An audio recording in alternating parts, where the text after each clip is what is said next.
eléctrica donde lo hemos denominado vicios en las instalaciones eléctricas.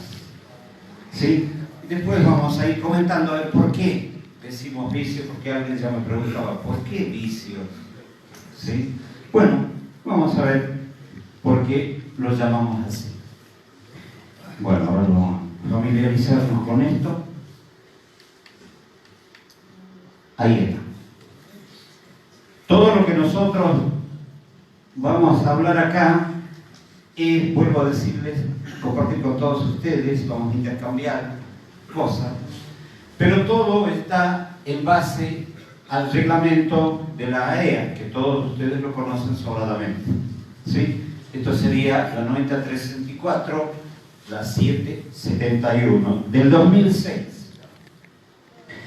Pero también está la otra que salió el 2017, ¿sí?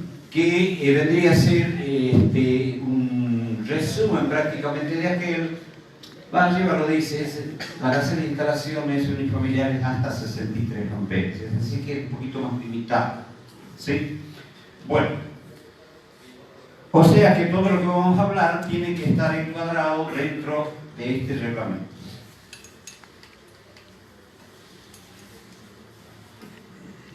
Pregunta: ¿quiénes tendríamos que velar por la seguridad eléctrica?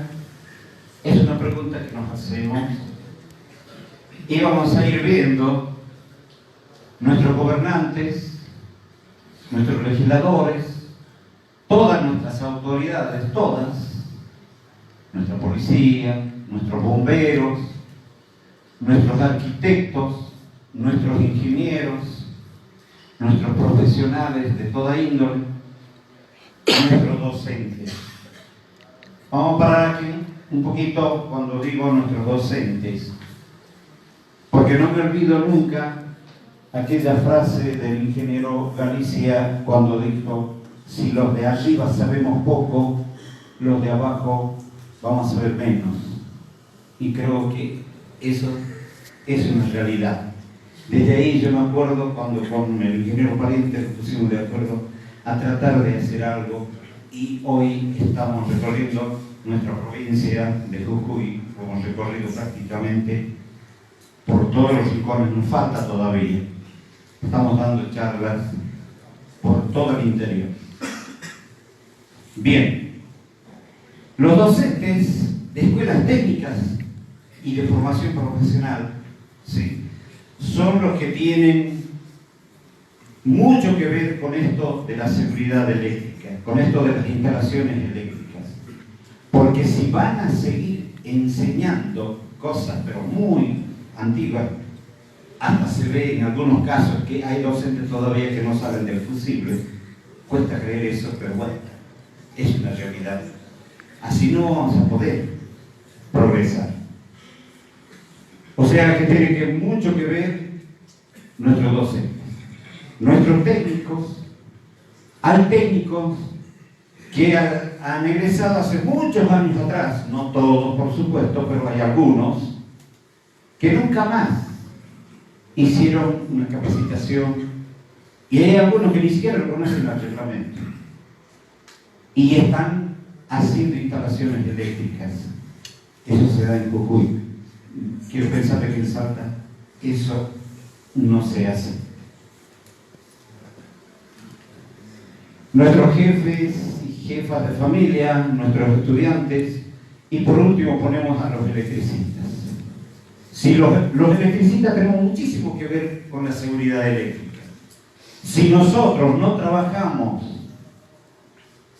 si nosotros no hacemos bien todo lo que nos dice el reglamento de la AEA, si nosotros no utilizamos los materiales normalizados según IRAM o la IEC, y nuestras instalaciones siempre van a terminar siendo deficitarias y con enormes problemas a la postre, lo que significa que la seguridad estaría ausente. La seguridad en las instalaciones eléctricas es un objetivo por el cual todos aquellos que tenemos responsabilidades en este rubro tendríamos que dejar de estar preocupados y ocuparnos de ella. Se me ocurrió modificar ese párrafo hoy. Porque siempre decimos, cuando ocurre algo, sí, estoy preocupado porque pasó tal cosa. Estoy preocupado porque, mira, ya casi hubo un incendio. Sí. Pero ¿y si dejamos de preocuparnos y nos ocupamos directamente del problema? Creo que sería mejor, se me ocurre. Pero no solamente nosotros, sino todos. Ninguna persona puede aceptar que se pierdan vidas por electrocución o que queden personas inválidas o mutiladas por accidentes eléctricos o que se destruyan máquinas y equipos de producción por fallas eléctricas en tierra o que se produzcan incendios originados por instalaciones eléctricas defectuosas o mal protegidas con enormes pérdidas de bienes y vidas, que eso es lo peor. ¿Sí? A nadie, por supuesto, pero a veces es lamentable tener que enterarse, falleció en tal lugar electrocutado, y bueno, después viene el análisis del por qué. ¿Sí? Es triste. Es muy conocido el hecho que un gran porcentaje de incendios se originan en las instalaciones eléctricas, según estadísticas de los bomberos de la Policía Federal Argentina. Fíjense, un desastre grande. ¿Sí? Da miedo. Y a veces hasta pecamos, ¿no? Se produce un incendio ni siquiera por una cuestión eléctrica, pero ya dicen, no, un cortocircuito, casi siempre. ¿Sí? Pero bueno, más vale que no sea por culpa nuestra un desastre de esta naturaleza. ¿Por qué no se le da la debida importancia a estas tragedias? Y la respuesta es simple: son muertes por goteo que no hacen ruido. Murió uno electrocutado, bueno, ya está. ¿Sí? No le damos mucha importancia. Pareciera que en nuestro país hacen falta grandes tragedias, caso Cromañón, para que la sociedad, los gobernantes y los dirigentes de empresas reaccionen. ¿Sí? Por eso digo, dejemos de preocuparnos, más bien nos ocupemos de esta situación. A pesar de los múltiples casos en nuestro país, los accidentes eléctricos con muertes e incendios siguen ocurriendo. Y la pregunta es ¿por qué? Miren ustedes esa respuesta. Porque falta capacitación y faltan controles especializados en el área eléctrica. Cuando digo esto, me refiero exclusivamente a los electricistas, a los técnicos. ¿Sí? No hacemos mucho por capacitarnos. ¿Sí? No hacemos mucho por participar de este tipo de charlas, por ejemplo. O vienen tantas charlas, ¿sí?, de distintas empresas, y a veces hay muy poca gente. Y siempre hay cosas novedosas, cosas interesantes. ¿Sí? Uno nunca deja de aprender. Imposible.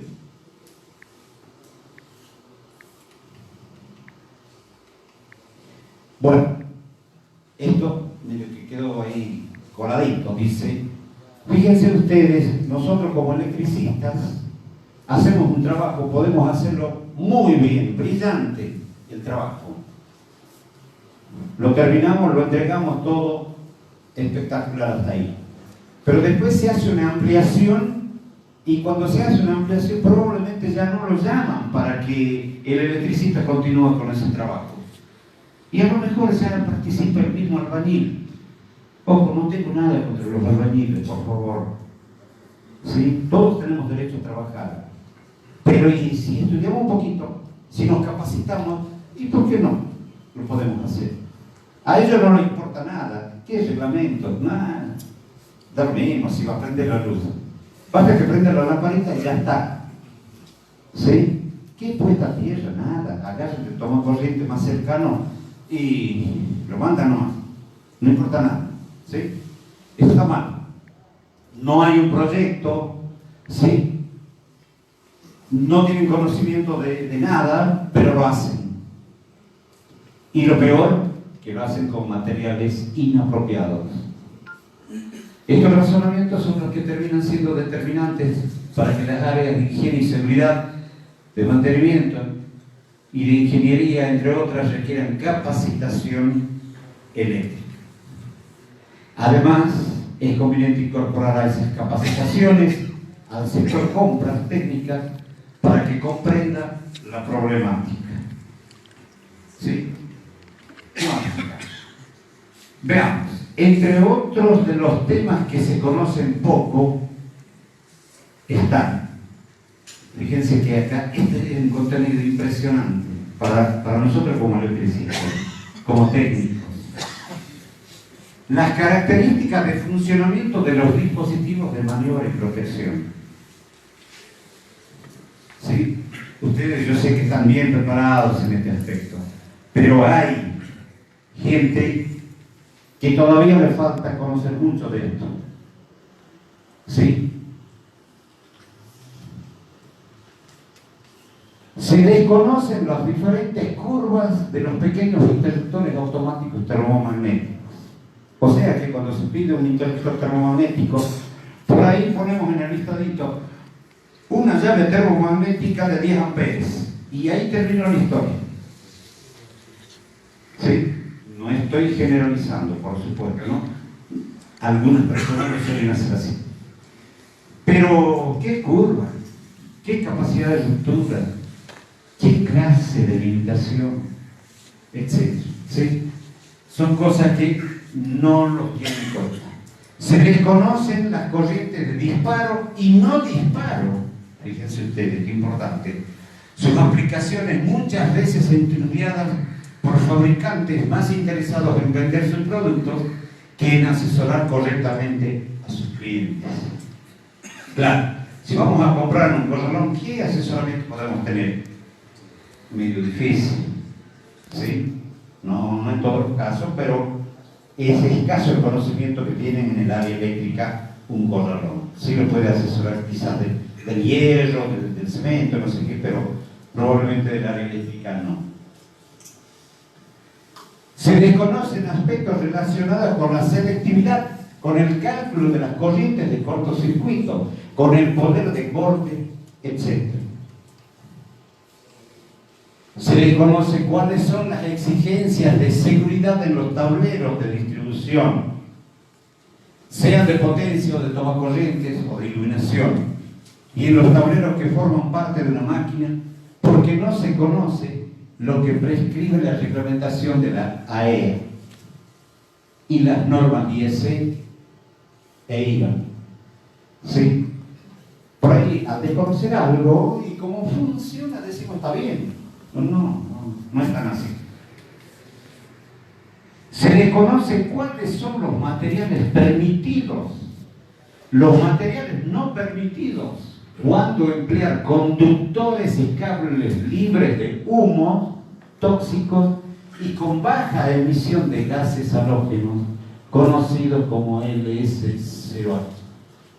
¿Dónde y cómo emplear fusibles, etcétera?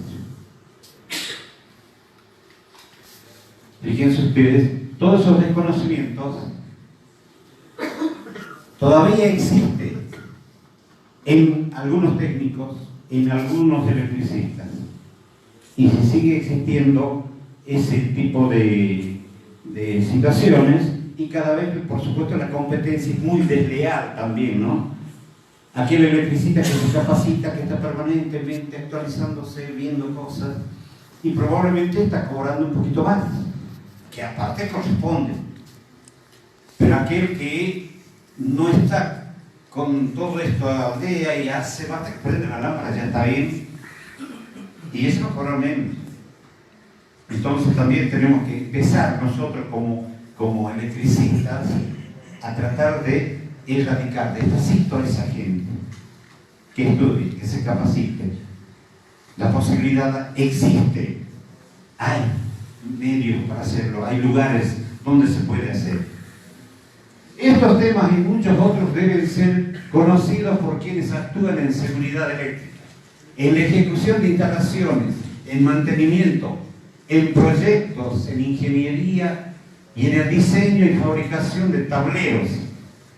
en la educación técnica y en muchas otras actividades relacionadas.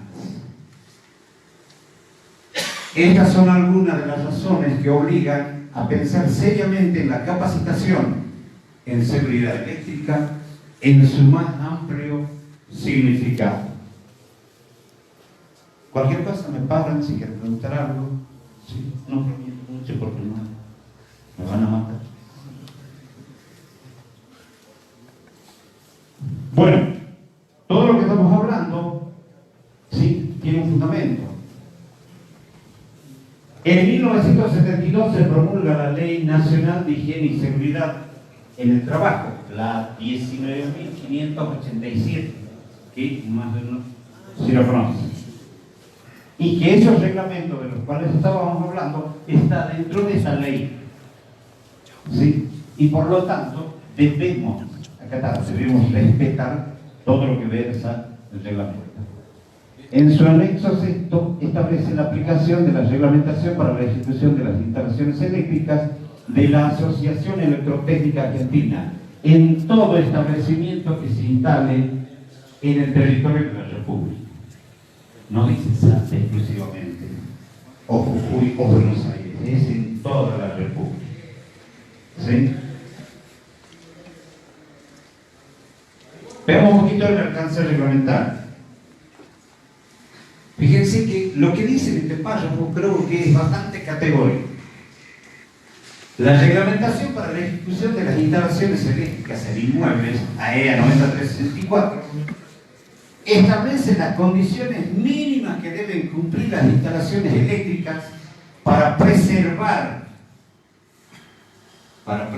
la seguridad de las personas, los seres vivos y los bienes, así como asegurar la confiabilidad de su funcionamiento. Fíjense que está diciendo bastante ahí.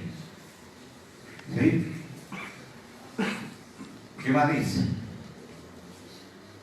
Cabe observar, no obstante lo anteriormente expresado, que ninguna reglamentación, aún la más cuidadosamente estudiada, puede otorgar una garantía absoluta en lo referente a la seguridad de las personas, seres vivos o bienes, ante los peligros de un uso inapropiado de la energía eléctrica. Y acá les voy a comentar un accidente que tuvimos en la provincia de Jujuy hace poquito, que se han de enterar. Murió un alumno electrocutado. ¿Se enteraron? No. ¿Qué es eso? Es un caso aislado. ¿Eh? Es un caso aislado. Un caso aislado. ¿De que no se le da importancia a esas situaciones? Hace poquito, como ustedes saben, en Jujuy, si nos avecina la fiesta del estudiante, entonces todos los colegios participan con hinchadas, etc. Los alumnos de una ENET, fíjense, de una ENET, de una escuela técnica, creo que cuarto año, ¿sí? Salieron a cortar unas cañas huecas para hacer unos banderines, algo así. Fueron a cortar y pareciera ser, porque hasta ahí me enteré, que las cañas estaban muy cerca de una línea de media tensión. 13,2. Exactamente. Entonces, desconocimiento del muchacho, por supuesto, cortó la caña hueca, aparentemente los levantó, con lo que en esos casos no hace falta tocar los conductores necesariamente. Se produjo un arco, claro, porque las cañas estaban con la humedad adecuada para poder conducir, y falleció el muchacho electrocutado. Y me pongo a pensar que eso le ocurra a un alumno de una escuela técnica. Fíjese que podría haberse evitado si el muchacho tenía conocimiento que esas líneas no hay necesidad de tocar para que no se produzca una descarga. ¿Sí? Es un poquito lamentable. Hace poquito que pasó. ¿Sí? Así como eso ocurre, por eso dice el uso inapropiado de la energía eléctrica. Claro, en este caso no era un uso inapropiado, sino un desconocimiento de qué es lo que pasa con esas líneas. Requisitos esenciales de seguridad. ¿Cómo se aseguran estos requisitos? Plenamente asegurados si se satisfacen las normas IRAM o IEC. IRAM versus IEC. La mayoría de las normas IRAM son equivalentes o están basadas en la norma IEC. Las normas IRAM que no están basadas en la IEC corresponden a aspectos o productos que no han sido normalizados en el ámbito internacional. Por ejemplo, los formatos para las fichas y los tomacorrientes. Eso es un orgullo en la República Argentina de que tenemos los tomacorrientes, probablemente los más seguros, si se utilizan bien. Pero lamentablemente todavía seguimos utilizando los tomacorrientes que nos brindan una enorme inseguridad.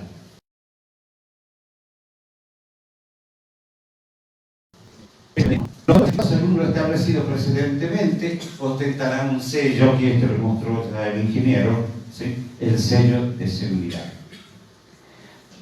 Yo les sugiero a todos, ¿sí? No compremos materiales que no estén normalizados, que no tengan el sello IRAM. No hace falta que sea un producto netamente argentino, porque lamentablemente muchos materiales entran de afuera, de otros países, pero tienen que pasar por un laboratorio, ¿sí? IRAM en este caso lo certifica, que puede haber otras empresas, pero tiene que tener el sello de IRAM. Ahí estaríamos trabajando con un material confiable. La reglamentación para la ejecución de las instalaciones eléctricas en inmuebles de la Asociación Electrotécnica Argentina establece que una instalación eléctrica es segura cuando se cumplen simultáneamente las siguientes condiciones. 1. Directivas de la reglamentación de la EA. Y 2. Utilización de materiales con sellos de seguridad para su ejecución. Si es que estaríamos haciendo, así como dice ahí, fíjense que esas instalaciones van a brindar seguridad.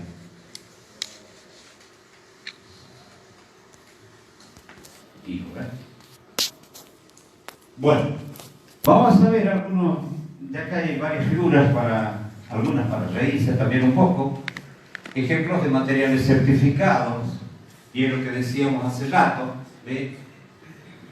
Este interruptor automático diferencial, por ejemplo, ¿sí?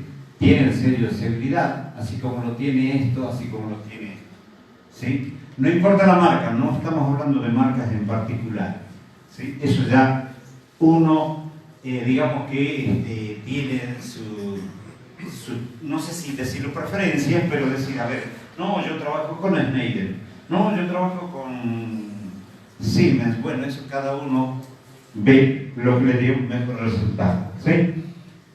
Bueno, ¿qué más acá? Ahí tenemos todos esos materiales normalizados.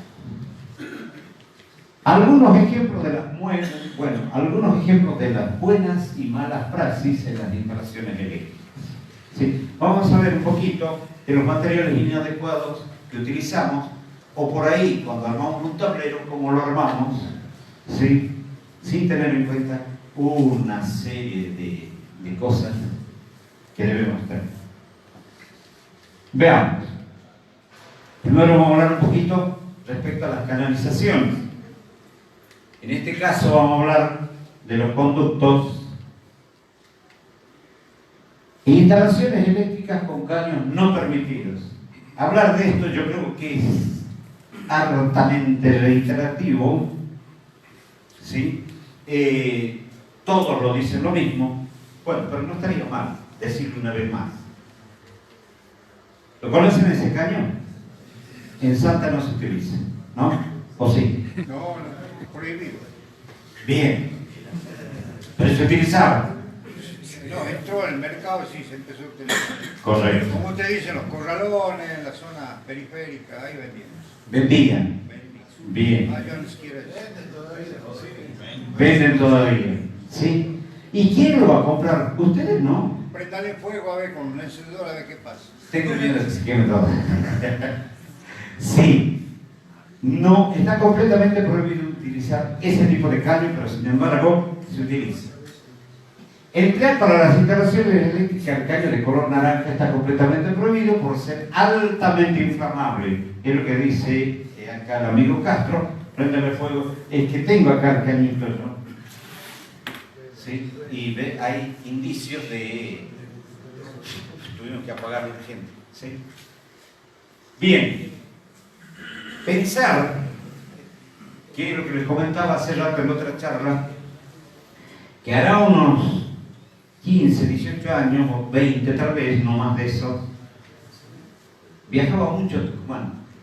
Y en Tucumán sabía ver tremendos edificios, todo con este caño, colgando, toda la estructura, visto primero el Armán y todo la... Y digo que va a Tucumán. ¿Sí? El Jujuy también se utiliza, se utilizaba. ¿Sí? Y gracias a Dios lo estamos destellando, está costando. ¿Sí? Cualquier otro caño que no cumpla con la normativa de ser ignífugo, sin importar el color, está prohibido su uso. Claro, porque los que fabricaban esto han dicho, con que no permiten vender el naranja, y lo cambian de color. Esto no es normalizado. ¿Sí? Vienen caños blancos, que también son inflamables. Cuidado, traten de que esté normalizado ese material. Particularmente yo no utilizo en mis instalaciones corrugados porque trae más problemas, pero bueno. Y fíjese que, al margen de estar prohibido, decimos, lo hemos puesto ahí, vicio en extinción. Este era un vicio utilizarlo, todo el mundo lo utilizaba. Pero gracias a estas charlas, a que cada vez se va dando por distintos lugares, hay gente que se quedó con un montón de caños, ¿no? ¿Sí? En especial los polarones. Entonces, ¿qué hace la muchacha de Jujuy, por ejemplo? Ven que hay en tal parte una foto, una escrachada, y así lo estamos destellando todo esto. Ni para señales débiles. A ver, buena la pregunta que hace acá. Yo pregunto, una señal débil, si hay un cortocircuito, por ejemplo, en un bajo voltaje, ¿no podrá producir un incendio? ¿Qué opinan? Es propagante de llama y de incendio. No es por el tema de tensión, sino por propagación. Exactamente. Pero si hay un cortocircuito en 12 volt, por ejemplo, ¿puede haber un incendio? Y sí. Se incendian los autos que tienen 12 voltios. Totalmente. Así que tampoco lo utilizaría para eso. Ahora si usted me dice, no sé para qué, pero... No, directamente no lo utilice, muchachos, esto es basura. Esto. Sin embargo, el enorme desconocimiento que se tiene al respecto, miren lo que han hecho acá. Y esto es una realidad. Y no voy a decir Jujuy nomás. Material combustible, todo. Totalmente. ¿Sí? Imagínense esa madera seca y todavía lo han pasado con aceite de pino o tal vez un barniz. ¿Sí? Lo ponemos en el caño naranja y, por Dios, estamos agrandando el problema. ¿Sí? Fíjense esto. Frontera Salta Jujuy. Ahí los ponen en la cinta y yo mira, cante el culo. Impresionante, impresionante. ¿Sí? Fíjense, todo mal. Caño color naranja, ya está haciéndose un poquito medio blanco porque se ve que habrá estado una semana, a lo mejor ahí, digamos, ¿sí? Cajas no normalizadas, sin conectores, haciendo sifón esta situación. Todo caño de 3/4, claro, eso no yo le puedo garantizar que ese no es el electricista el que está haciendo esa instalación. ¿Sí? Porque aparentemente no conoce otro diámetro de caño, pero pésimo. aparte. Hoy en el día se tienen que hacer circuitos de toma corriente por un lado, circuitos de iluminación por otro lado, circuitos de corrientes débiles por otro lado, circuitos para fuerza motriz por otro lado, pero acá no se ve nada de eso. Pobrecitos, si después ¿no? nos llaman para ir a cablear. Yo directamente le agradezco, pero no me presto a ese juego. ¿Sí? Bueno, esta foto también es una realidad. Alguien se ríe por ahí atrás. ¿Sí? Un jacuzzi. ¿Qué desconocimiento? Fuertísimo. ¿Sí? Fíjense. Caño color. Zona 0, zona 1. Naranja. Zona 0. Bien ahí. ¿Sí? Ahí está colgando la protección, probablemente un diferencial. Diferencial, sí. ¿Sí? Pero si de acá hay llevarse de agua, ¿sí? Qué lástima. Desconocimiento total. Pero hacemos a veces. La audacia da para mucho. ¿Sí? Lamentablemente cuando se le dijo a la señora, y acá está el autor, dice que dijo, no, este es un peligro total, no se bañe más. Prefiero que esté roñosa. Y la señora quedó así. Por culpa de ese electricista. Impresionante. Bueno, gracias a Dios esto se mejoró, por supuesto. ¿Sí? Se hizo la instalación como corresponde. Pero a veces, como digo, ¿sí? Hay audaces que se ponen a hacer este tipo de trabajo y ahí pueden matar gente. Y alguien es responsable de eso, ¿no? Ahí hay que llegar con 12 voltios nomás, ¿no? Que hay agua. Bueno, El cuerpo sumergido. bien ahí. ¿Sí?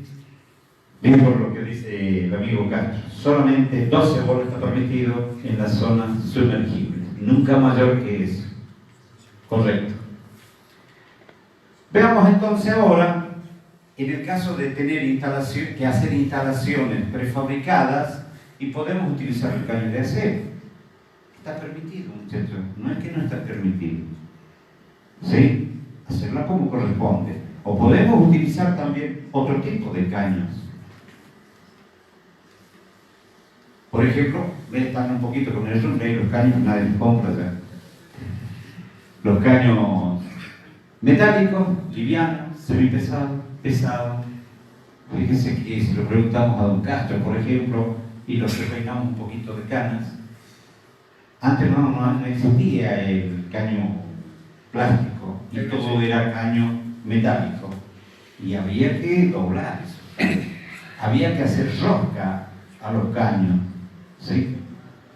O sea que uno tenía que tener la tarraja, la morsa, era todo un problema. ¿Sí? Hoy se ha simplificado muchísimo con el material plástico. Los caños galvanizados también se pueden utilizar, de hecho que son excelentes. Como también podemos utilizar los caños de PVC, que no vea el ingeniero, no está por ahí, ¿no? Hay otra marca.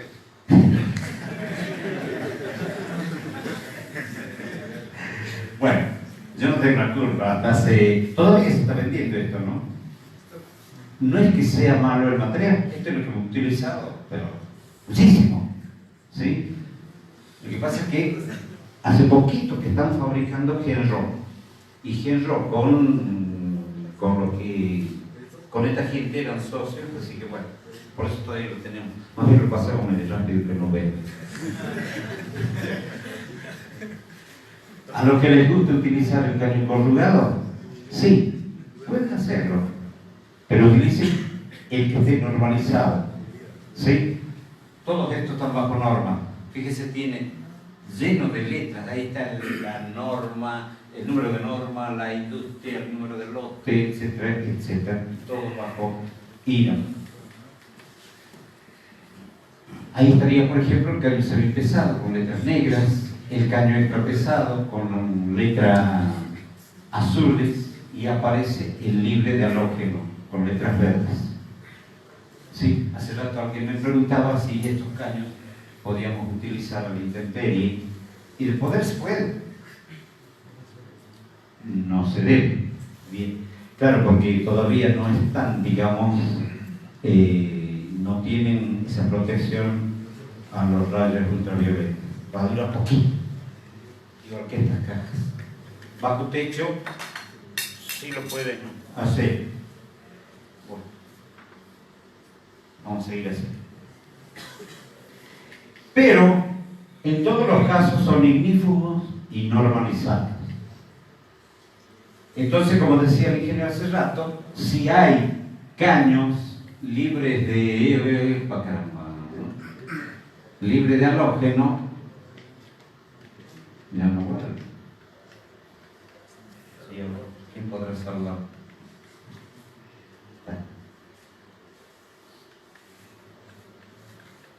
Sonamos. Me falta la tapita. Vamos a poner la tapita.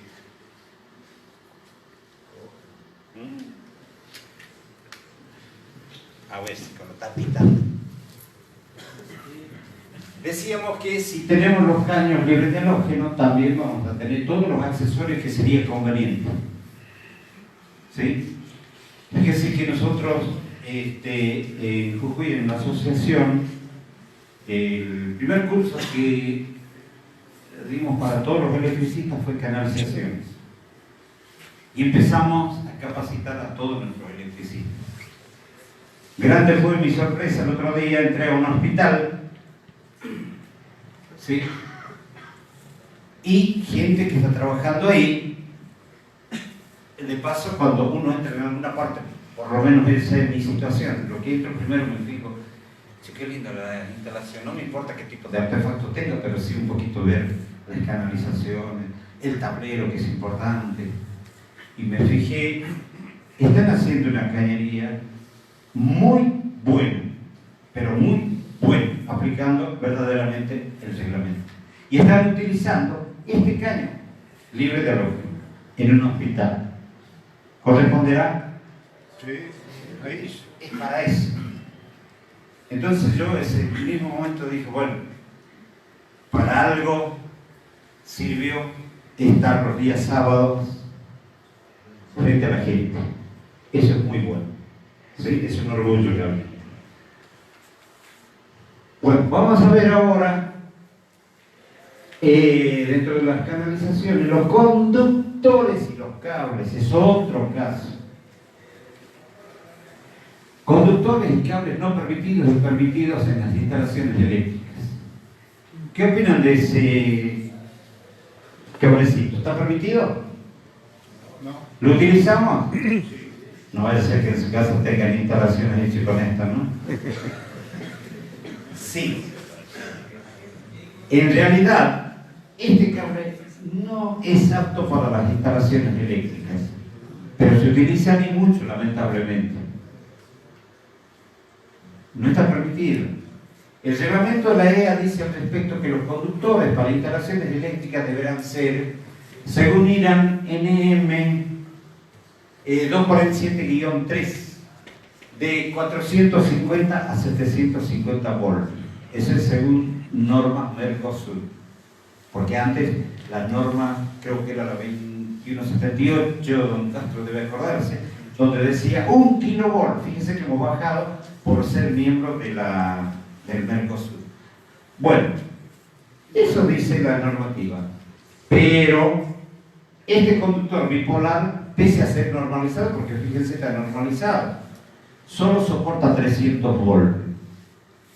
¿Sí?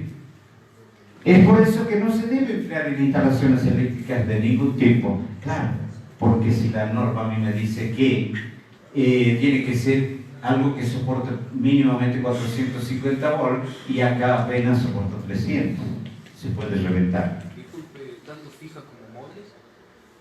En ningún caso. No tendría que utilizarse.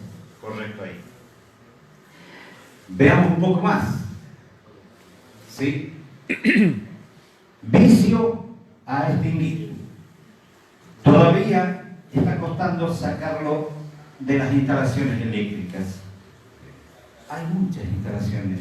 Hay alargadores hechos con esto. Hay zapatillas armadas con esto. Completamente mal. ¿Sí? Bueno. Dios quiera que de acá a un par de años ya esto no lo utilicemos. Sí se puede utilizar pues, para otras cosas, ¿sí? Pero no, sí, en bajo voltaje, corrientes débiles, como decían por ahí, sí se puede utilizar. Sin embargo, fíjense esto. ¿Alguna vez habrán visto una instalación así, prolijita, bonita? Pero no todo pasa por tener buena presencia, sino el riesgo que eso significa. ¿Qué estaría fuera de norma ahí? A ver, ¿quién quiere contestar? A ver, uno por vez. ¿Cómo decirte? Bien ahí, perfecto. No tiene puesta tierra. Uno, otro. Toma vino. Bien, excelente. El toma corriente está fuera de norma. ¿Sí? Muchos lo llaman binorma, no sé por qué, pero no. ¿Sí? ¿Qué más? Hay otro riesgo más ahí. La canalización. ¿Cómo está sujetado el cable? Con grampas, ¿cómo se llaman esas grampitas? Tipo calo. Sí. Omega. Que no necesariamente son tipo omega, bueno, no importa, sea cual fuere, pero está mal. Porque cuando nosotros lo vamos clavando, después de eso lo muerde a la aislación, lo pega. Y en muchos casos hasta suele ser cortocircuito. ¿Sí? Todas esas anormalías vemos ahí. Este trabajo no cumple absolutamente para nada, ninguna norma. Y hay otra más, miren, que existe un enorme riesgo como ser peligro de incendio por estar engrampado sobre madera, completamente prohibido. El tomacorriente sin puesta a tierra, lo que decía el señor. Sección inadecuada, 2 por 1 milímetro. Sí, es otro de los casos. Pero viene 2 por 2,5, ¿no? Bien, pero ni así sea de 4. No lo pongan. Menos sobre madera. ¿Está bien? Otro de los cables más empleados es el tipo taller. ¿Sí? Este conductor, ¿para qué, por Dios, existe esto? Y es como que podemos aliviar un montón nuestras instalaciones eléctricas. Y esto sí lo he visto acá en Salta también. Y lo he visto en grandes negocios incluso. Doble aislación tienes. Sí, tiene doble aislación. ¿Y el voltaje? Y el voltaje, dice por ahí, hasta 500 volts en algunos casos. ¿Sí? Pero es otro problema. Está prohibido en instalaciones fijas, en caños engrampados, sobre bandejas y en perfil C. Lo que es peor, ¿sí? Esto se ha visto mucho. Este cielo raso, por ejemplo, ¿de qué material será? Aislante. Un material aislante, bien. Como tenemos que poner tantas luces y algunos dicen, no, pero vamos a aliviar acá, tiramos este cable por arriba, total nadie lo ve. Y eso se ha visto y mucho. Y eso no se debe hacer. Se debe hacer cañería por ahí arriba, fijarla bien y cablear con los cables, con los cables o conductores que correspondan realmente. ¿Sí?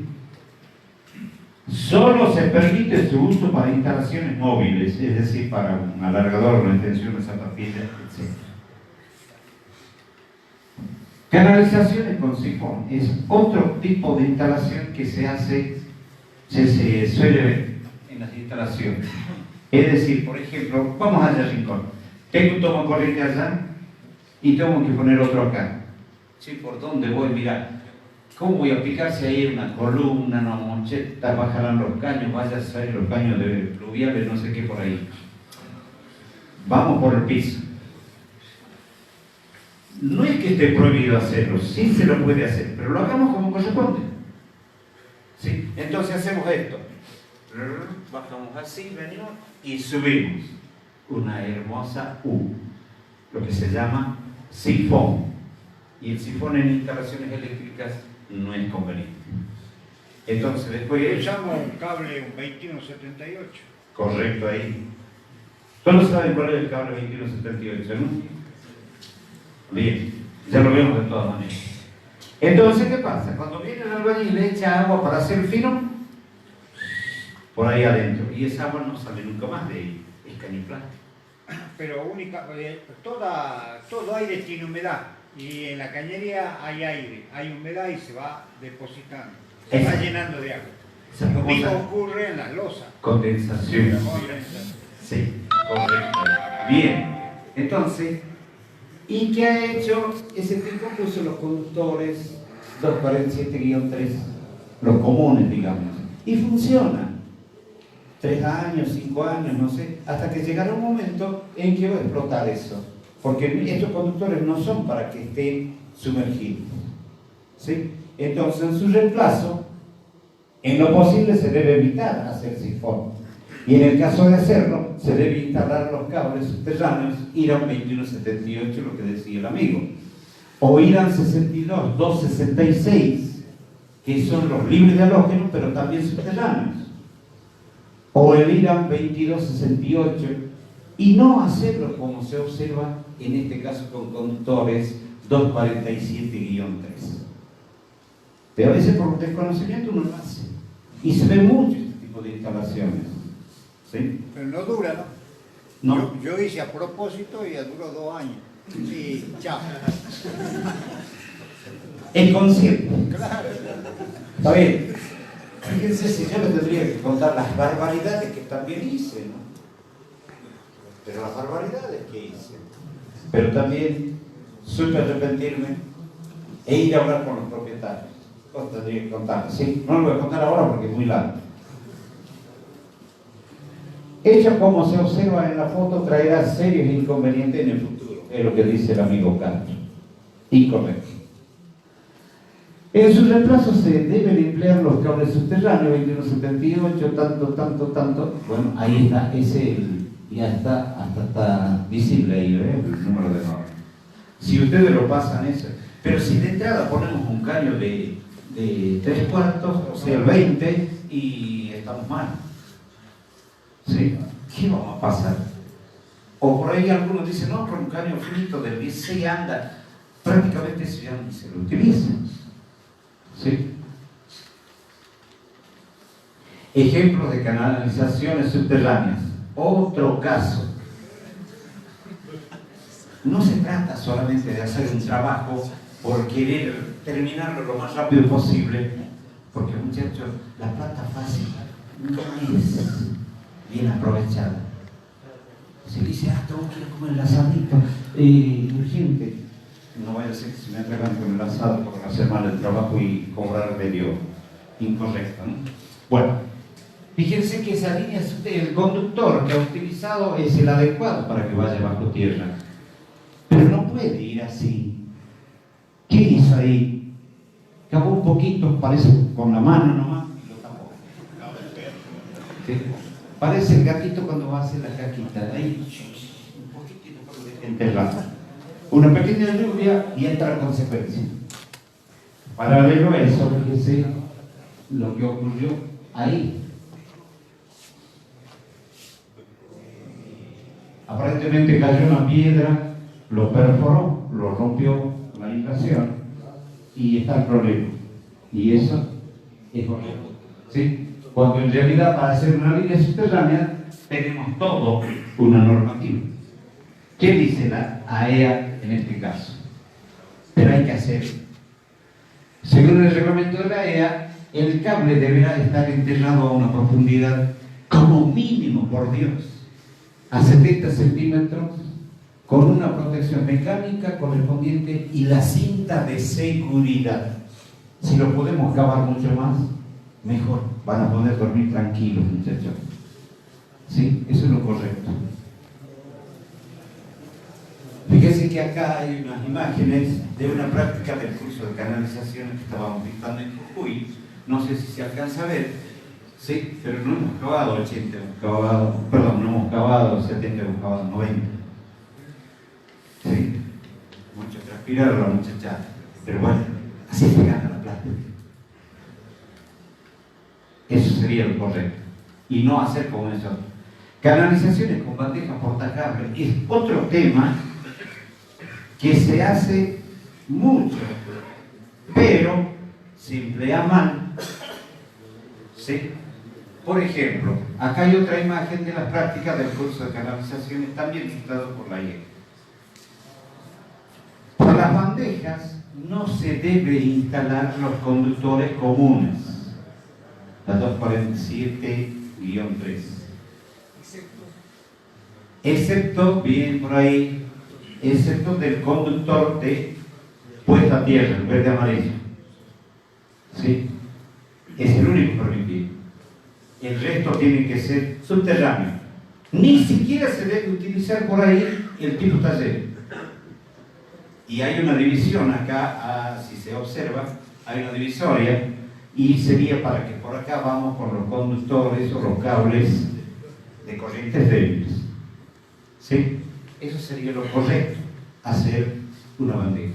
Y jamás se debe colgar un artefacto de la bandeja, cosa que se ve en muchos lugares. Un toma corriente.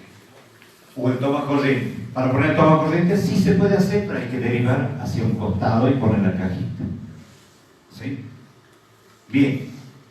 Según el reglamento de la EA, los cables que se deben instalar deben ser IRAM 2178, IRAM 2162, 266, que son los libres de halógeno, o el IRAM 2268. Salvo el conductor de tierra, debe ser el IRAM 247-3 o el IRAM 62267. ¿Y cuál será ese conductor? El 62267 viene a ser el verde amarillo también, pero libre de halógeno. Fichas y tomas corrientes permitidos y no permitidos. Bueno, eso ustedes lo saben. Fichas hembras y machos no permitidos. Clase 0. Si alguien tiene fichas de esto en su casa, por favor, trate de reemplazarlas. O los amigos, o las amigas, o la suegra. ¿Sí?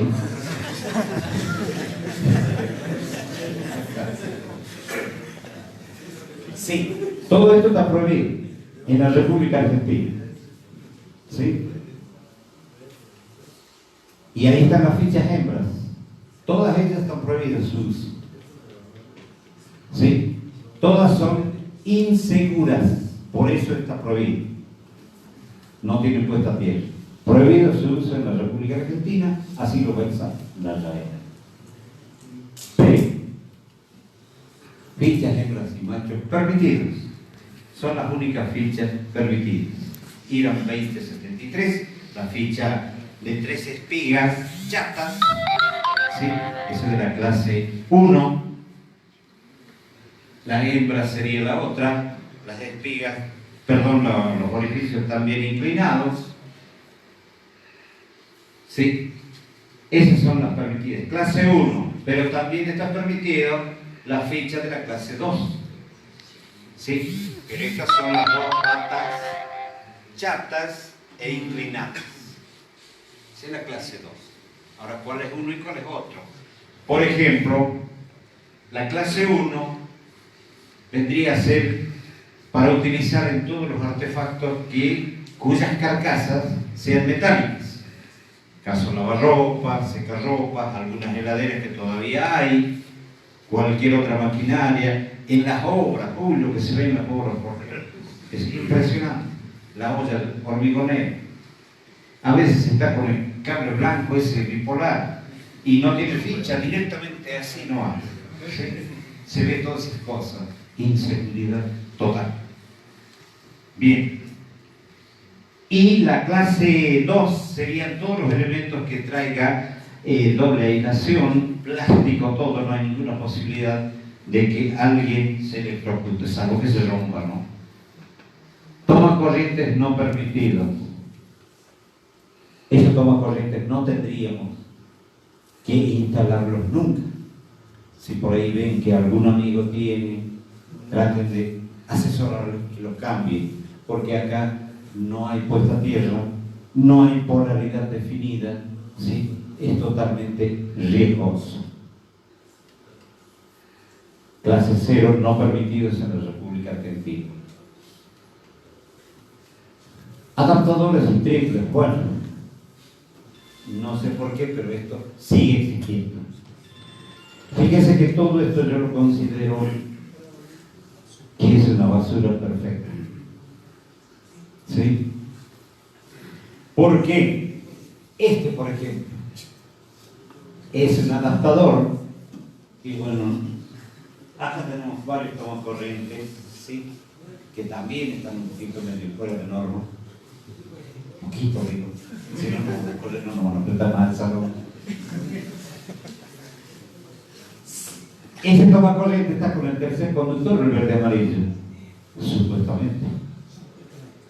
Cuando ponemos eso, lo eliminamos la puesta a tierra, que la puesta a tierra es parte de la seguridad personal. Lo estamos eliminando, entonces hacemos toda la instalación insegura. Así como eso ocurre con todos los demás. Ninguno tendríamos que utilizar. Pero bueno, uso indiscriminado de los adaptadores. Parece el dormitorio mío. Es digno su reconocimiento. Bueno, fíjense que esto no es una novedad. No es que lo hemos puesto para la foto nada más. Esto se ve. Y esto también, el electricista que ha hecho la instalación tiene mucho que ver. Porque si el electricista era más consciente, podía haber conversado con el cliente y decirlo, mire, los tomacorrientes nunca están de más. Pongamos varios y evitamos... Ahí a la par nomás le pone una cajita, 2 cajitas, vaya, solución. Sí, soluciones hay. Y esto no es una solución. Esto es agrandar el problema. ¿Sí? La seguridad acá crece y crece, no sirve. Hay otro, ¿sí? Sí, comentarios.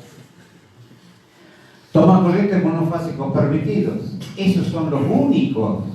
La 2071 creo que es la norma.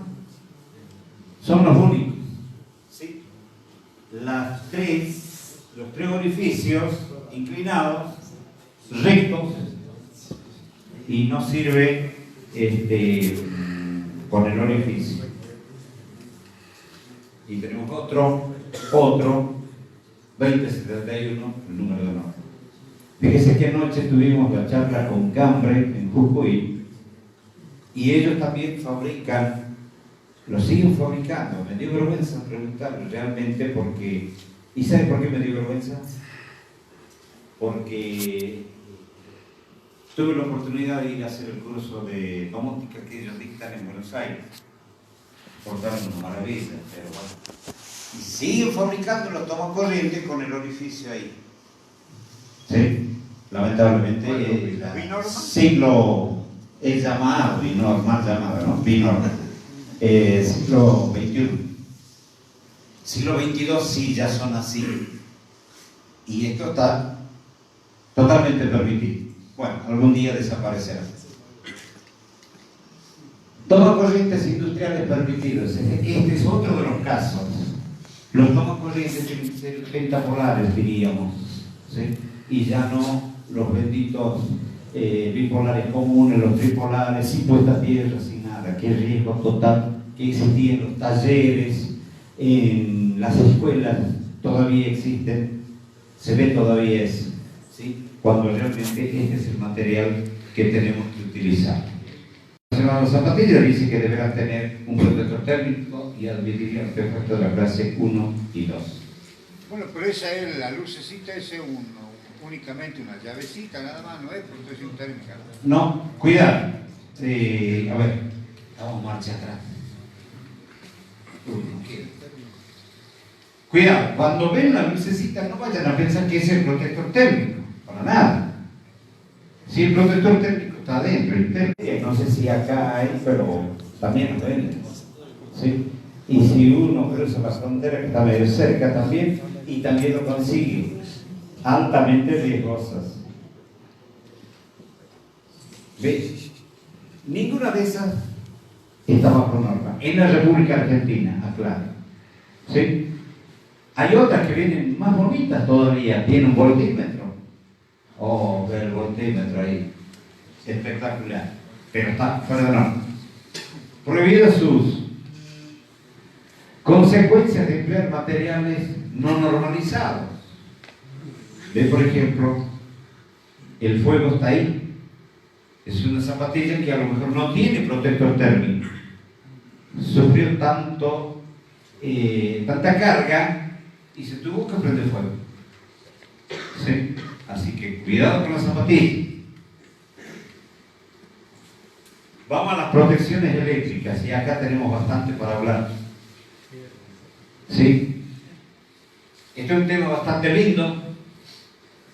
Me gustaría compartir con todos ustedes, pero una charla bastante rigurosa de este tema, porque entenderlo cabalmente en la electromagnética es muy lindo. ¿Sí?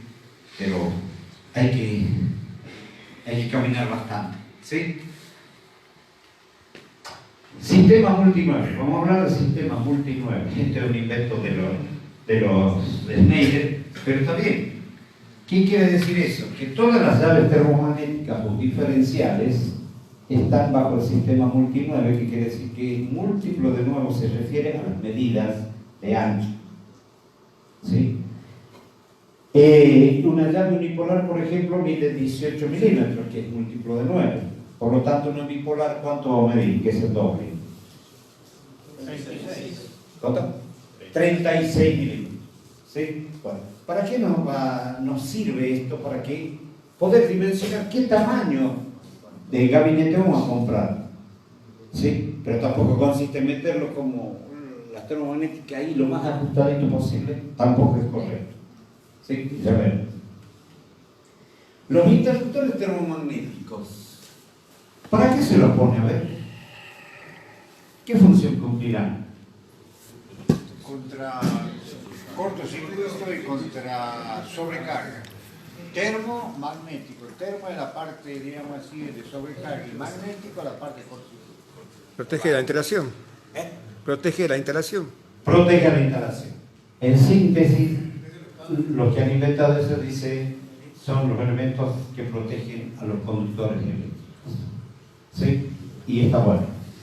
Es lo que decían ustedes. Bueno, acá sí, ya esta imagen lo mostró el ingeniero. Hay llaves unipolares, bipolares, tripolares y tetrapolares. Los interruptores termomagnéticos ofrecen dos tipos de protecciones, lo que acaban de decir ustedes: la protección contra sobrecargas y las protecciones contra cortocircuitos. ¿Sí? Bárbaro. De ser así, la protección de la instalación eléctrica estaría protegido contra esos dos fenómenos. Las llaves termomagnéticas se clasifican según el número de polos que tengan. Las unipolares, bipolares, tripolares y tetrapolares. Pero acá también hay algo más para hablar. Las llaves termomagnéticas unipolares. Todavía se ve en algunas situaciones que una instalación eléctrica está protegida por una sola llave termomagnética en su tablero.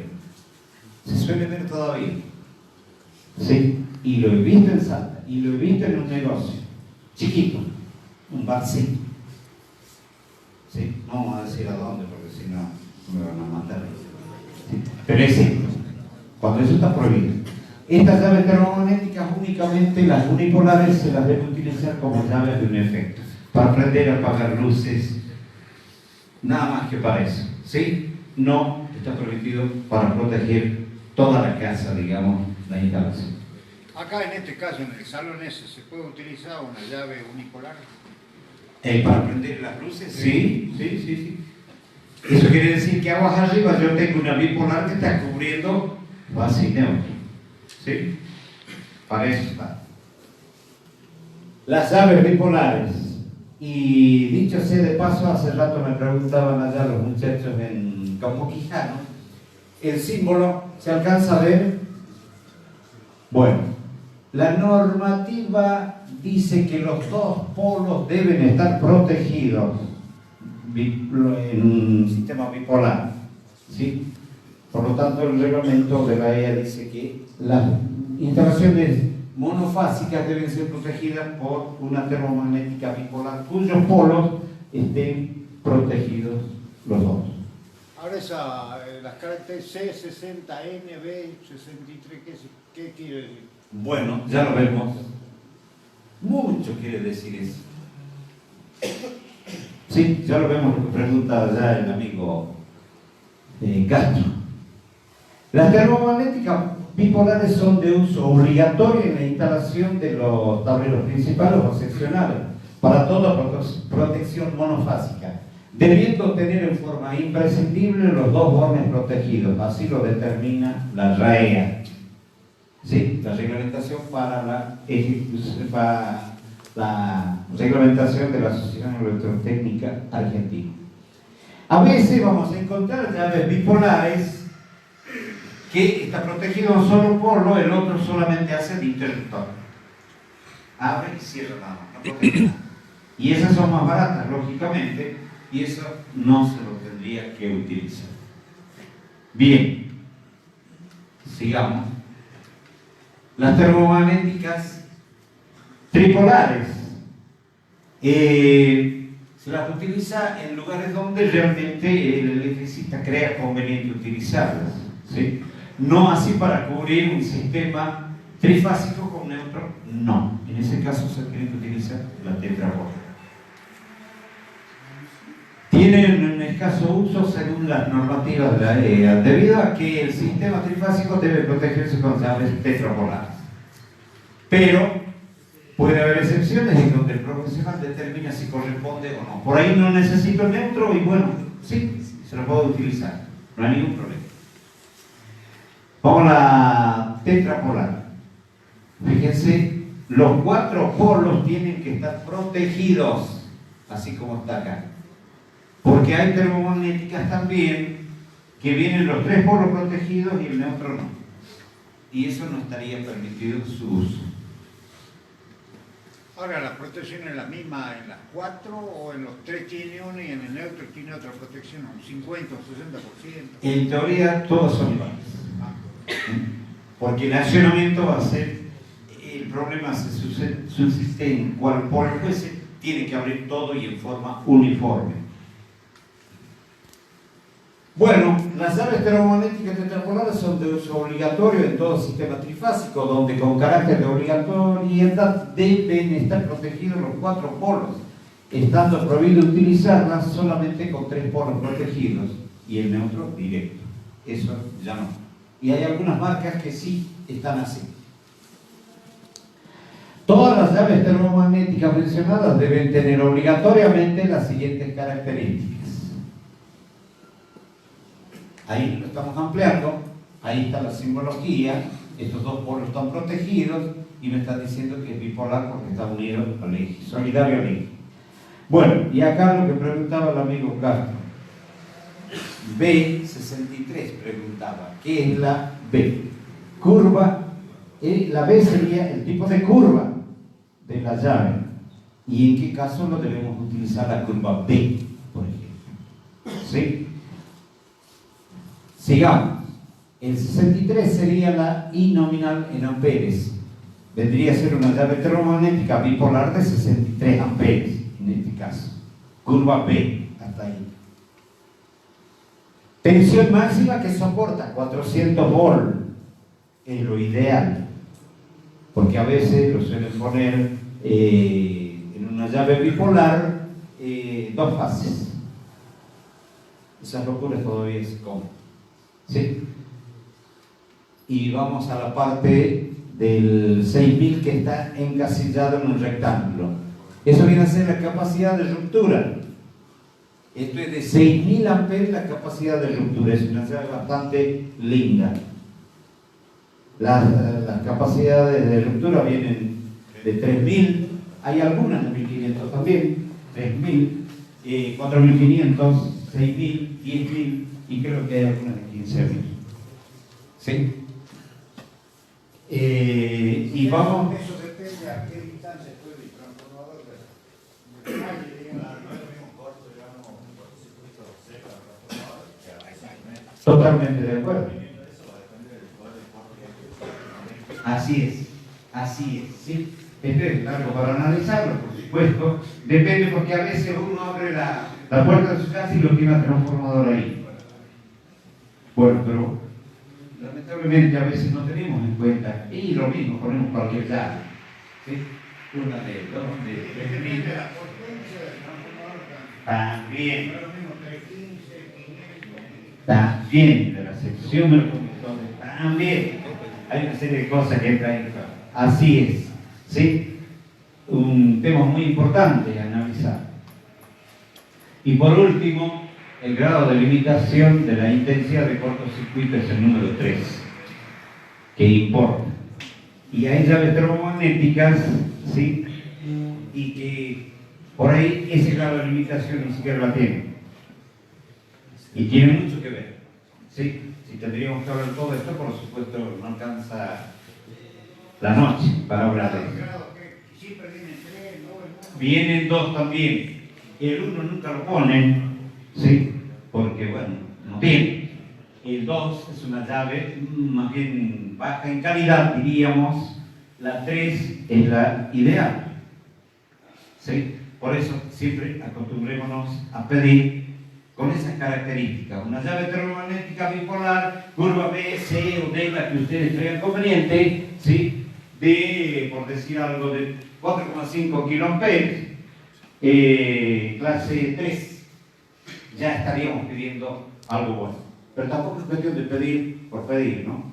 Si yo lo tengo el transformador por ahí a 150 metros y no hace falta poner una de 6 kiloamperes, porque la de 6 kiloamperes va a costar y el doble que una de 3 kiloamperes, ¿sí? El precio también no lo hagamos gastar inútilmente al propietario y después no va a tener para pagarnos a nosotros.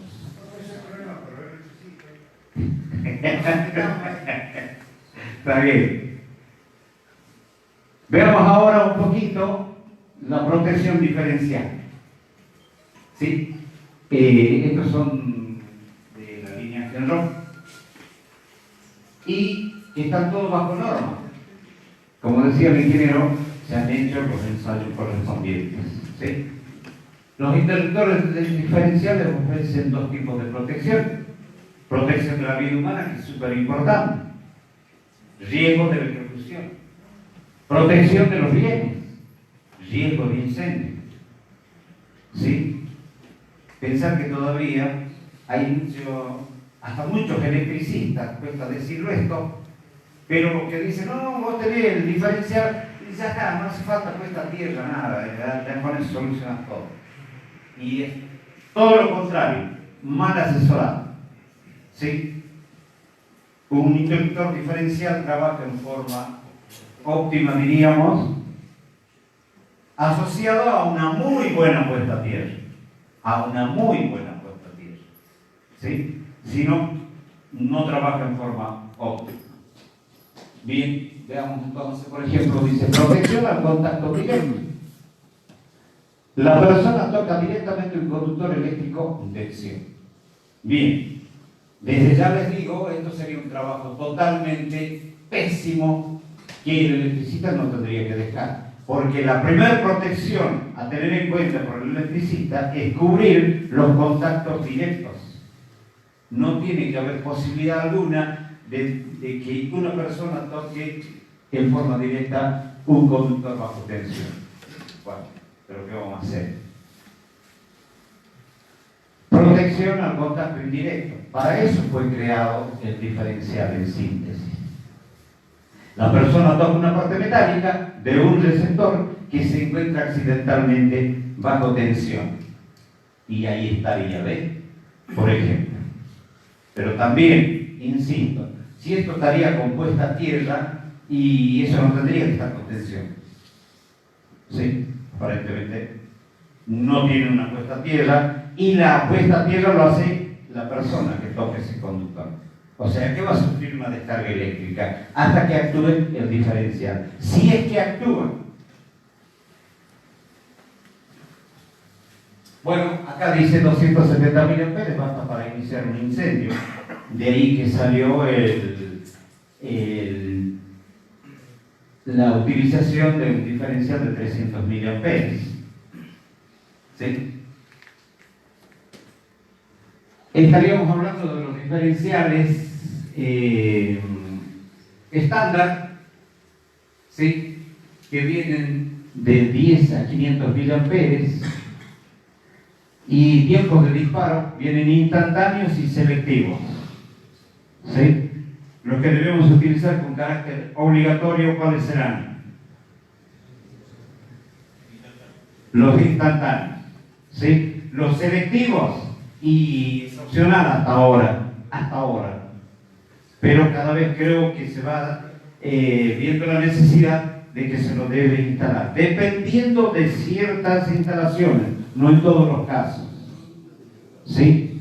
Dependiendo cómo esté la canalización, de qué material esté realizada, metálica o PVC. Vamos a los otros diferenciales, a los superinmunizados, que ahora los tienen todas las líneas, ¿sí? Y es importante porque a veces este tipo de diferenciales no se los conocía, y generalmente en los boliches se sufría con las consecuencias. Se cortaba el diferencial, y lo que hacía el electricista, ya cansado de ir y no encontraba ninguna fuga, ¿qué terminaba haciendo? Puenteando al diferencial. Y aquel que puentea un diferencial, ¿qué le podemos llamar? Es un asesino, es un delincuente, es peor que ese motochorro, parece. No sirve, ¿sí? Bien, entonces, al utilizar este interruptor diferencial nos permite manejar un poquito más. Esto ocurría cuando hay mucha electrónica en el circuito. Este ejemplito está bastante bueno. Si tendríamos un interruptor diferencial de 30 miliamperes, el estándar, me estaría permitiendo manejar, por ejemplo, hasta 6 componentes informáticos. Un séptimo, un octavo, a lo mejor se corta el diferencial. Es lo que se llaman las falsas fugas, ¿sí? Entonces, ¿qué se hacía en ese caso? Y se ponía un interruptor diferencial superinmunizado. Fíjense que sigue siendo de 30 miliamperes, que me exige a mí el reglamento, ¿sí? Pero ahora me permite con ese diferencial manejar hasta 12 componentes informáticos sin que se corte la corriente. Es mucho más eléctrico, ¿sí? Y en el caso de un trifásico, si tenemos un trifásico, y podemos manejar hasta 36 computadoras sin problema. ¿Por qué ocurre el incendio de origen eléctrico? Ocurre porque algunas instalaciones eléctricas se ejecutan sin cumplir con las prescripciones de seguridad. Eso no hay duda. Un conductor mal dimensionado, con protecciones inadecuadas, ¿sí? Y el resultado puede terminar siendo esto. Bueno, pero el problema es que si salta el técnico, yo voy a darle y le pongo otro más. Pongo de 15, pongo de 32 litros, ya no salta más. Eso es lo que generalmente se suele hacer. Y como recomendación absoluta respecto a lo que dice el amigo Castro, antes de cambiar una llave termomagnética, primeramente me debo fijar que la sección de los conductores, si realmente van a soportar ese amperaje, o si no, lo que estoy haciendo es acelerar el incendio, el desastre, y por qué no hasta la muerte, ¿sí? Correcto ahí. Medidas básicas a tener en cuenta para aumentar las condiciones de seguridad y reducir el riesgo de incendio de origen eléctrico. Adecuadas protecciones contra sobrecargas, adecuadas protecciones contra cortocircuitos, adecuadas protecciones contra fallas a tierra, reducirán sustancialmente los riesgos de incendio. Reducirán, dice, no dice que elimina totalmente, ¿sí? En el caso de las sobrecargas existen reglas bien precisas que, si se cumplen, eliminan los riesgos de este origen. De la misma forma, es en el caso de los cortocircuitos, con adecuada coordinación entre los dispositivos de protección de cortocircuito y el conductor a proteger, y con un correcto cálculo de medición o medición de la intensidad de cortocircuito y la adecuada elección de la capacidad de ruptura, se reducen riesgos en este origen. En el caso de las fallas a tierra, la adecuada elección de los interruptores diferenciales con una corriente diferencial asignada menor o igual a 300 mA, el problema de incendio por formación de caminos conductores queda eliminado. Bueno, ahora veamos un poquito estas imágenes de los tableros, ¿sí? Que ya deben estar cansados de ver esto y están cansados de escucharme también, que ya estamos cerca para terminar. Un par de horitas más, ya está. Ya está, ¿sí? Buenísimo. Uno ve ese tablero y dice, buenísimo. Sí, eso. P65 debe ser. Y más. Bien. A ver. Uno hacía, yo también lo he hecho, con la ignorancia que me acompañaba, también lo he hecho. No se utilizaba los peines, nada. Nada, todo. Bueno, errores varios. Como por ejemplo, ¿qué?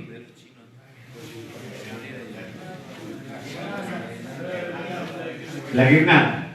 Está completamente prohibido hacer la famosa guirnalda. Es lo que se hacía, pero ¿por qué se hacía? No había peine, no había barra, barrica. Sí, O había y era caro. porque se ignoraba más que todo. ¿Sí? Acá, muchachos, vamos a terminar. Puede terminar esto así en un incendio. ¿Sí? Porque este borne está sufriendo, está haciendo de bornera para la carga de esta llave más esta llave más esta llave. ¿Sí? Entonces la sumatoria de todo esto repercute en ese borne y ese borne, esa llavecita se puede empezar a fundir. No lo va a detectar el elemento porque no está pasando corriente por ahí. Cambia el calibre también de las térmicas. ¿Cómo decía, perdón? Cambia también el calibre de las térmicas. ¿Cómo se? Por ejemplo, ya no aguantaría de ampe, empezaría a saltar a 9, 8 y así sucesivamente. No, pero está arriba, fíjate que no. Claro, no pasa por acá, entonces esto va a cortar cuando supere los 15 amperes de circulación de corriente por acá. Si no, no. También. La temperatura. Mi gran duda siempre ha sido a ver qué torsión le estoy dando, cuántos metros le Ay, ahí me mata. Ahí me mata. Sí, tendríamos que utilizar una herramienta adecuada para esto. De hecho que lo tendríamos que hacer, ¿no? No es lo mismo que ajuste él que ajuste yo. No, por supuesto. Bien ahí. Tarea. Sí, correcto. Tampoco consiste en revistar los bornes ajustando, ¿no? Bien ahí. Bien, entonces la guirnalda nunca más. Ahora hay borneras que permiten, borneras derivadoras que permiten hacer un tipo de trabajo más agradable. Aparte, el reglamento dice que cada borne de una llave termomagnética o de un diferencial solo debe alojarse un solo conductor, ¿sí? Y no como acá, por ejemplo, hay 2, hay 3 en algunos casos, ¿sí? No es correcto eso.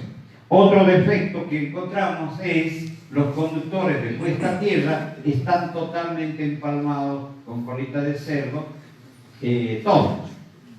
Si uno quiere desafectar algo, y va a tener que desenformar todo para poder desafectar, y no está permitido eso, ¿sí? Solamente tiene que sacar el que debe desafectar, pero sin cortar la continuidad del resto de la pieza. ¿Sí? ¿Qué más hay acá? Y bueno, algo más. Veamos esto. Otra vez la guirnalda tradicional, ¿sí? Y por donde lo miren, acá fue un poquito más prolijo el hombre. Las puestas a tierra las puso con terminales, pero también cuando se pone terminales, ¿sí? En lo posible, un terminal solo debe admitir un conductor. Y no agarrar un terminal y ponerle 2 o 3 conductores. Y como no entra, a veces lo cortamos la mitad del conductor y que entre solamente la mitad. Estaríamos haciendo mal el trabajo. ¿Sí? Bueno. ¿Quién más podemos observar? A ver, acá hay otro. ¿Qué observan acá? Levante la mano el que quiere contestar. Menos don Castro.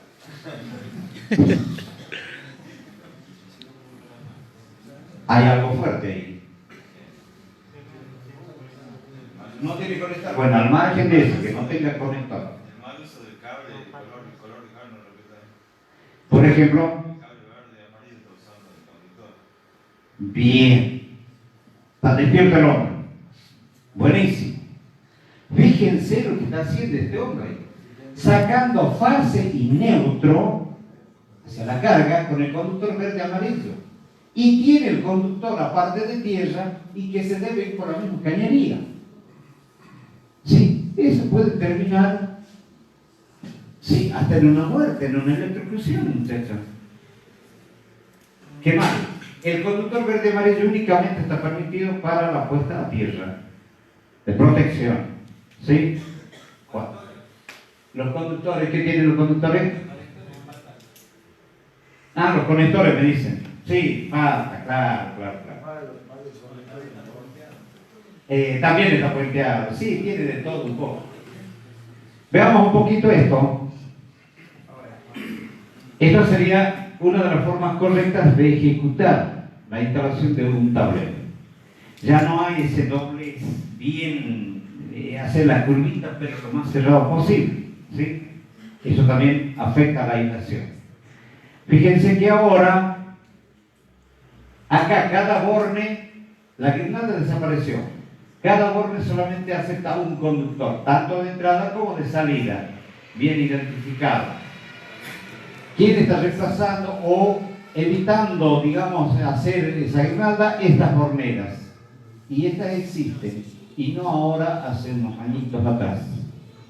Y también están las grampas peine, que decía el amigo Castro, ¿no? Existen. Que por ahí hay que tener mucho conocimiento para comprarlas eso, porque por ahí es un problemita, ¿sí? Pero existe una falla en esa instalación. Falta la cabecera, las protecciones superan el valor de la termométrica. Lo analicemos lo que dice, a ver, seguramente algo vio. Veamos. Cuando se hace una instalación que no tenga una protección aguas arriba del diferencial, ¿sí? ¿Qué nos dice a nosotros el reglamento? Que la sumatoria de todas las llaves termomagnéticas instaladas aguas abajo del diferencial, la suma de ellas, nunca debe superar el amperaje a la del diferencial. Entonces, acá tenemos de cuántas veces, ¿se ve? Pareciera 10, 20. Esto no sé, parece 16.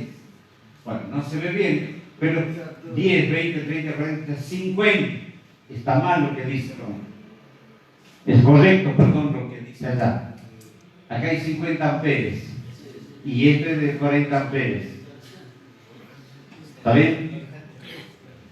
No tendría que ser. En ese caso, sí o sí, tiene que haber aguas arriba de esto una protección, porque este elemento tiene que tener una protección. Claro, eso sería si llegaríamos a tener cargas al 100% acá, ¿no? Simultáneo. Si no, no pasa nada, ¿sí? Pero yo debo respetar eso. Pero esto es muy excepcional, ¿no? Está bien, esto es excepcional. Porque ahí agua arriba tiene la protección. Correcto. ¿A dónde está? Pero ¿qué dice el reglamento? Siempre y cuando esta situación, si se da en el mismo tablero, debe respetar lo que acabo de decir. ¿Sí? Por más que tenga, la otra no sé a qué distancia estará, puede tenerlo, seguro que lo tiene, ¿sí? Pero eso es lo que dice. Por ahí lo ha visto como que está mal. Está bien. Correcto. y reservas por acá del 20% y no sé, por acá hay muy poquito, ¿sí?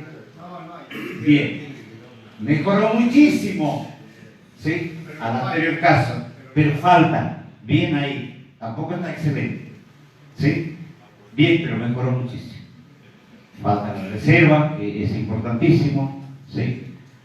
En ese caso tendríamos que ver la disipación térmica también que me está diciendo, hay que hacer el cálculo correspondiente.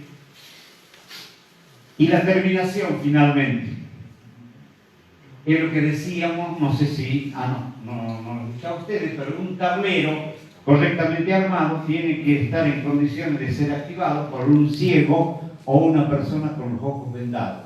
Ir al tablero y poder accionar sin que haya riesgo alguno de que pueda tocar un conductor activo, ¿sí? Entonces, está todo cubierto, acá incluso han puesto la cubre módulos, como para que no queden los orificios.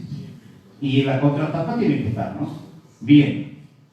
Bueno, este es un tablerito armado, por supuesto, en metal, que también está respetando algo de la normativa, pero falta.